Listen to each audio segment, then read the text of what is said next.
It is an absolute pleasure to be here tonight, and it's great to see such a great crowd coming in from a rainy Dublin night. And I know we have 25 minutes for the talk, but I'll try and make sure that everyone has a bit of time at the end to ask a question to Alice as well from the floor. But of course, you will have a chance to ask Alice some questions over the course of tonight's celebrations. Alice is one of Ireland's leading contemporary artists. Since the 1980s, her work has explored the intersections of nature and culture, subversion and transformation, mythology and memory. She works across a remarkable range of media, including painting, drawing, sculpture, print, photography, film and installation. She is also a prominent figure in the feminist movement in Ireland. Alice was one of the founding members of the Artists' Campaign to Repeal the Eighth Amendment, and the banners created during this campaign collaboratively, and I see there's some artists that were also in the campaign here this evening. These banners were collected by the National Museum, and they exist as a kind of archival record for a testament to the generation that changed Ireland in this historic movement. Throughout her career, Alice has consistently reflected the political and social climate of the time she's lived.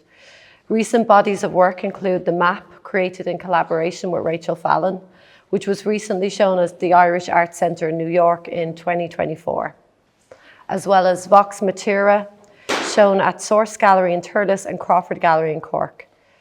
She also had major solo exhibition at the Irish Museum of Modern Art in 2012 entitled Becoming Alice Maher.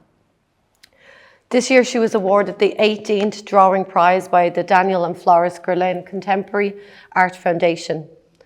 Alice lives and works in Mayo and sometimes Dublin, and it is truly an honour to speak with her here tonight about this fantastic new body of work. First of all, one of the things I noticed when I came into the space first was this very bold staging of the 4 Sibyls across the back wall. And when I popped in yesterday, and it felt really like I was entering, like a temple or a stage in this kind of proscenium kind of staging way with these 4 very powerful characters. And that sense of threshold that we get from the beginning of walking into the gallery reminded me a lot of the entrance to the Oracle of Delphi, which states at the beginning, know thyself, to walk over the threshold. And it just struck me this morning as if there's an artist that I would feel knows herself so well in her practice over decades of crafting a really clear practice and storytelling and your own kind of mythology through materials, it would be Alice Maher. And I'm just wondering as well about this sense of why the Sibyl, why this oracle? I know it's existed in your practice for a long time, but calling the work the Sibyls and staging these characters, why? The Sibyl is the prophetic voice. It's like the prophetic voice of what is coming. And the Sibyl in Greek and Roman, mythology was the woman, it was a female voice, who lived outside of society. They were not, they were outsiders in a certain way, but they seemed to be able to channel the true voice of the future, and what was going to happen. And I guess I was considering the times that we live in are so difficult, and so full of mourning. And as a matter of fact, I had wanted to look at the subject of mourning, and that's how I kind of started. Mm-hmm. And all the figures that we see on television now, mourning death. And I began by drawing drapery, as a kind of mourning, covering the figure in drapery, like veils. And I had my friend here, Breda, wrap herself in veils, and I was doing drawings of that. But in the end, they just look like drawings, like life drawings, of somebody wrapped in a veil. So along with that then, I got a phone call or a connection from this young curator in the UK called Jelena Sofronivic. And I had never met her, and she contacted me. She said she does a podcast called Empire Lines, which is about empire that flows through all art, the empire.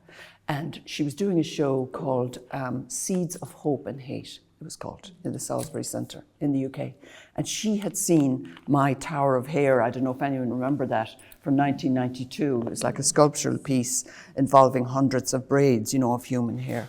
And she wanted to know, could she show that, or would I show that?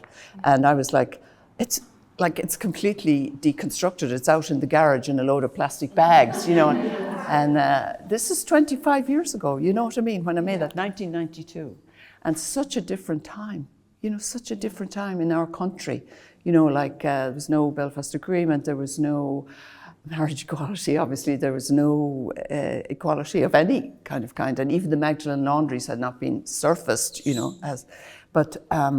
so I said to her, no, I just don't think I could remake them. It's a different time now. But she put the seed in my mind about this hair and what did it mean using, that material back then, and what does it mean now? So I got out the plastic bags from the garage, all covered in kind of strange eggs and such like, and that's a kind of relationship to material, and hair, it really is a relational material, really.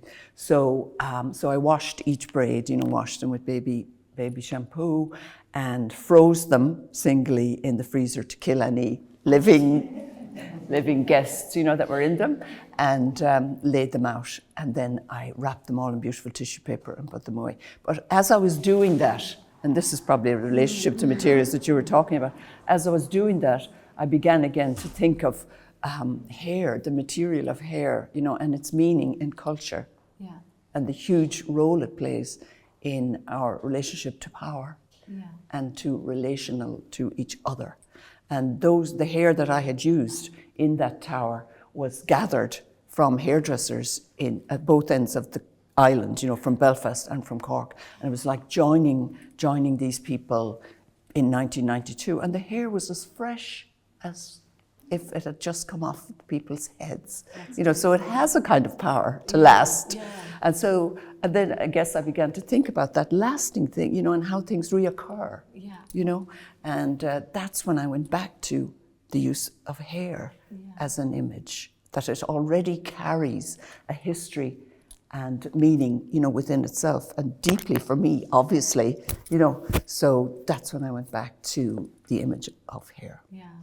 And at the same time, like I had been working recently in collaboration with Rachel Fallon, great colleague, making work together.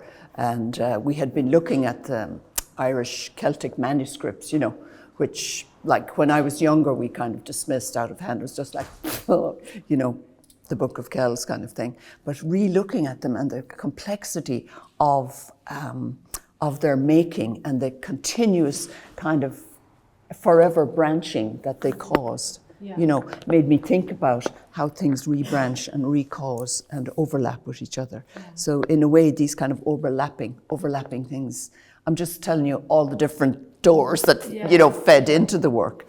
And again, the scale, because I hadn't been working on that large scale for a long time, came back to me as well. And of course, the kind of architectural feeling of those kind of pillars, So, or the tower itself, the large Yeah. tower for Keep. Yeah. I remember being in art school, seeing Keep in so many art books, and it was so influential. I'm sure lots of people in this room remember the first time they might have encountered Alice Maher's work, and in particular this work. I remember seeing it when I was in NCAD in the early 2000s, and just feeling like this is very sensitive and beautiful, but also deeply political. There was a feeling regardless of whether you knew the histories of this practice, that there was a feeling that there was a privileging of bodily material as essential storytelling that didn't require language. It didn't have to be didactic. It could be itself as a material and exist as itself as a material with its own integrity. And people could bring their own meaning to it. People could bring their own relationship to hair. That's what I mean about it being relational as well to that, rather than me prescribing what people would think, You know, so if you use a material that has much association, then people can bring something to it, and it actually almost psychically feeds the work. Yeah. You know what I mean? Yeah. So it was very interesting to me when the tower was on show, who would go close to it, who wouldn't touch it, you know, who would like, you know, so. Is there a consideration of showing the tower again? I don't know now. I have the braids all washed. The braids are washed. I'm promising. They might be in maybe another shape or iteration, you know? Kind of bringing them back. I mean, there's something we were thinking about. At what moments do like artworks that were made at another moment become like really kind of erupted again in the psyche collectively? And I think Jelena contacting you to ask you was almost one of these eruptions of something coming from a shared psyche.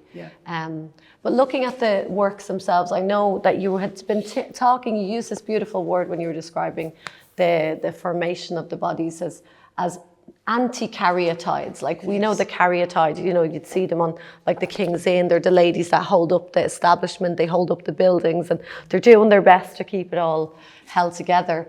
But in a way, these are like anti-caryatides, and you were talking about how like you wanted them to like actually create worlds that they were carrying themselves. And I think it's like they're creators of meaning as well. And that's in a way what Sibyls, I think, represented for me. They're creators of meaning. You know, nobody else gave them that meaning. They kind of create that meaning. So that's why they're not holding up anything. You know, they're actually enmeshed in something. You know, they're enmeshed in it. So they are almost of it, but they may also be birthing it in a certain way, or it could actually be, you know, enwrapping them. You know, there's a kind of a in-between situation as to what's happening here in terms of them, you know. But the towers that they are sitting on or, you know, leaning against are they're not very solid, you know. But neither was the keep. And it's come back, you know, in a way. There's a caryatide that is yourself carrying these works through generations of time, where the work from the 1990s gets unearthed and brought through a process of washing and bathing and ritually kind of bringing it back into the world. In a way, these kind of images give you strength to do that as an artist, to bring these pieces back into the world and share them again. I think that comes with time. Like you said, you know, the 25 years or whatever it is, you know, is like it's kind of living in you, you know, all of that time to come back, you know. So, and I think when you're older as well, you're not afraid to address your own language. You know? You're not afraid to know yourself. Maybe.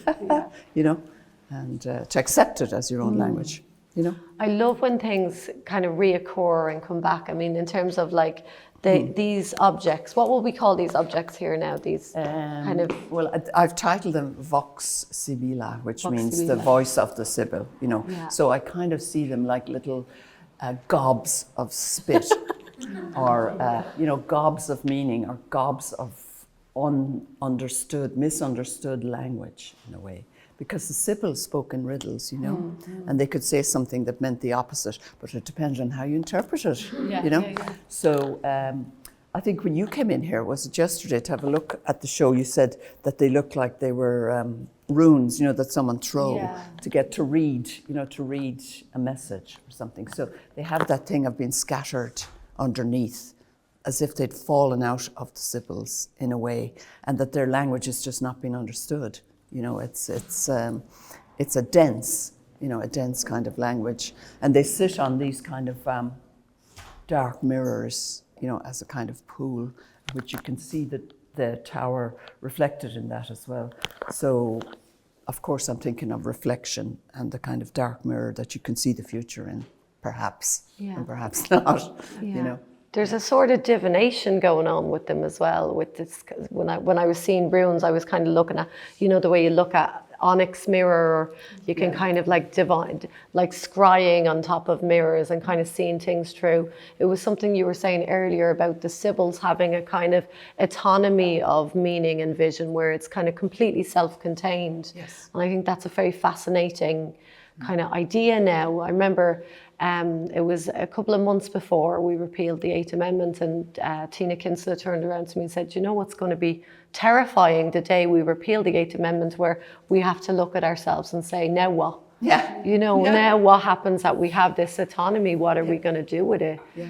As you know, a society, what's going to happen when we have that thing of self-knowledge and autonomy? That's right. And I think if anybody could give us some insight into that, you know, that sense of, I think it's wonderful to talk to you about your work, because there's such kind of duration and return and kind of oscillation between kind of nodes of practice that re-emerge and come back, and you know, also working collaboratively re-energizes things for you as well. So could you talk a little bit about it working? broadens out the conversation, you know, and allows me to look at my own work, I suppose, because like it took me 25 years to go back to the, you know, the braids of hair kind of story. So it does take a long time to work that out. But in a way, I think I'd like to, kind of evoke something for people, you know, rather than describe to them or tell them what it means, or, you know, if you can kind of evoke something within people, and that can kind of be a place for change, you know.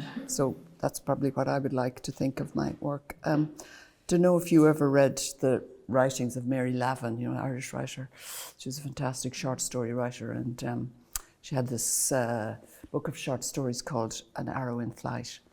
And she said that stories, you know, or art didn't have to have a beginning, middle and end. And she liked to think of her work, and that's what I like to do, as an arrow in flight, rather than its beginning, ending or landing, that it's always flying towards somewhere. Yeah, you that's know? very accurate, I would describe. You know, and I think it's very special as well to think about not being didactic with language in terms of the work. And I suppose it makes my job much harder because, you know, it's about kind of corralling things into a set of ideas. But I think definitely with the work, there's a sense of encounter and experience that is, I guess, similar to how you would approach a process of divination, or a process of kind of meeting with a Sibyl or a prophetess.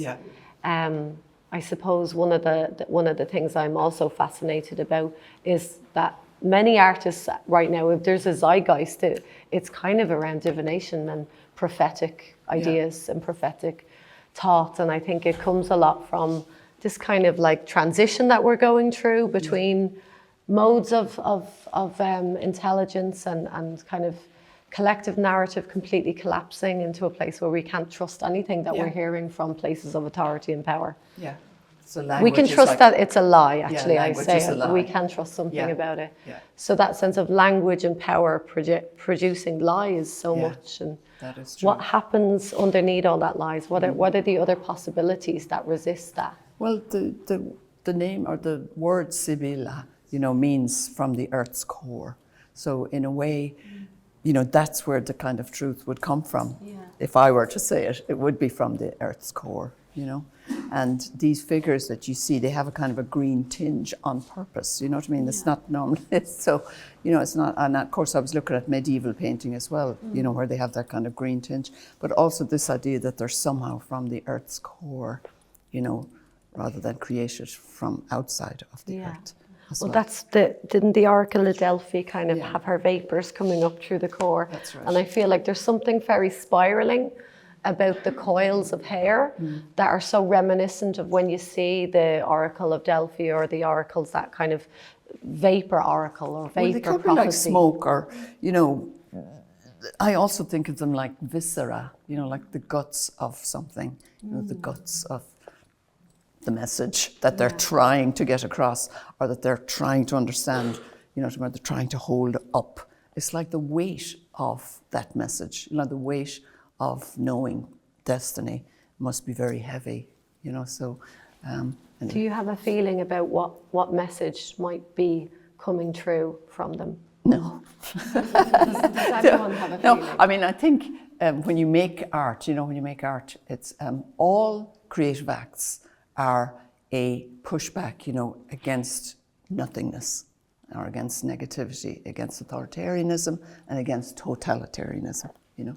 So that's the way I kind of see it. It's not a message for anyone to do anything, but by actually doing it, you're already pushing the boundaries, you know, against authority, really, you know, or totalitarianism. And certainly against nothingness, you know, when you make something in the world. It's a very important message right now, really. Yeah, very important message. Yeah. Do you, in a way, do you think of yourself or other artists as kind of Sibylline in the role of art and what it does in terms of like society and in terms of our shared culture of storytelling in a space together, you know, looking at objects together, trying to decipher a message from them. There's something kind of Sibylline about it, There is, yeah. I'd hesitate now to say what I think, you know, artists are or anything, but yeah, there is something, it's a searching, you know, it's a searching thing, and there is some kind of message. You're not really too sure what it is, but you're open to, you know, allowing it come through you or something like that. So, yeah, I would kind of hesitate to say what I think, you know, artists are, you know, because there's no real life without art, you know what I mean? There's no culture, there's no society really, you know, without art. And even when people are describing what's called dystopian societies, you know, like George Orwell, for instance, you know, or Mary Shelley, who's a great favourite of mine. Did you ever read that book she wrote, The Last Man? Yeah. Yeah. You know, and even in the midst of all that dystopian, those artists always saw joy and pleasure as a break, you know, or as a kickback against what was oppressing them, you know. And in George Orwell's book, you know, 1984, like even when he's completely overcome by the system and he's now just a drone in the system, so he looks out the window and he sees a washerwoman hanging clothes on the line and she's singing. And it's like that song is like the freedom that he was seeking, you know, so that when you make art, when you sing, or when you make something beautiful, it actually is anti-nothingness. Yeah, absolutely, absolutely. I think there's also something to be said about the idea that the prophecy is a speculation as well. You know, when we think about how the Sibyls were figures that political leaders would have went to ask questions of. They had a sense of authority, you know, so it's not just these kind of ramblings or, you know, kind of vapors coming up out of the dark to no ear. They had an ear that was very adamantly listening to them, and there was a sense of power there.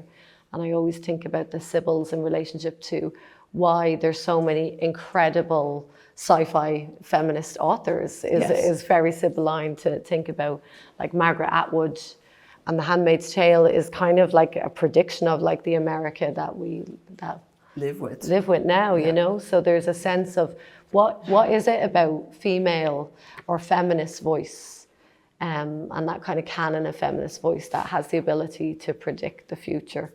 I say this in a kind of personal capacity because my mum, some people know my mum was a very powerful psychic, and I grew up with that kind of strong matriarchal role of like the mother. Not only does your mother know everything, but she can predict the future, you know, so that sense and tell you what to do. Well, you know, she'll tell you what's going to go, you know, but that sense of like I suppose there's something about dispossession and speculation that happens with feminist thought. Well, I suppose when their voice has been so repressed, you know, for so long, you know, and, you know, the female voice has had to find other ways to make itself heard, you know. So that's how it becomes really complex, you know, and really strong, I suppose, you know what I mean, as well. Not being the voice that told people what to do, I suppose, you know. So, in a way, these kind of gnarly globs of voice are these kind of like, almost like something, you know, when you say that thing is something was caught in my throat and I couldn't say it. It feels like that with like looking at these objects. There's something of the body that you can really feel from looking at them, and, and understanding that they're made by Alice compressing her body against these objects, against wax. Warm wax, and then they're cast in bronze and then patinated in chrome and nickel. So there's a couple of processes that they've gone through as well, you know, which I find really good as well. Going through process is like a way of thinking through your work as well. So you start out with a plan, you know, and then you just start working. That's me.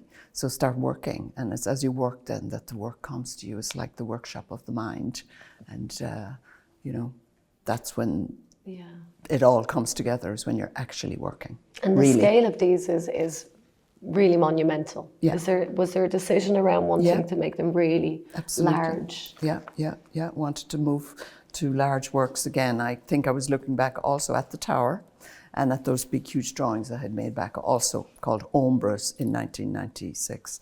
And I thought scale is like a way of giving something power and majesty, you know, and I wanted them to be something beautiful as well, you know, and to feel the strength and the kind of capability of those figures, you know. Yeah. In Well, such they certainly are situations. monumental and beautiful. I'm sure everyone can agree. I think we have a little bit, maybe 1 or 2 minutes, if someone has an urgent question that they'd like to share with the room. Could I ask Alice, is it a conscious decision to keep them unframed? Yes, yeah. So that people could be closer to them, of course, you know, as well, but also so that they would relate to the works on the floor closer as well. And I've often done that, you know, throughout the years, related two-dimensional and three-dimensional work, kind of in a way paralleling language and the different kind of languages, and how do you understand in different dimensions, you know? Also, it makes them look more delicate. Yeah. It's paper and charcoal. Yeah. But very powerful at the same time. Yeah, so they're just hanging there, like simply hanging there and not being framed and separating them from you. So yeah, that would be a particular decision. Thank you. Anyone else? No, it's hard to ask questions. Okay, well, I'm sure everyone's excited to talk to Alice and enjoy the celebration tonight. So if you could join me in a round of applause for the amazing Alice.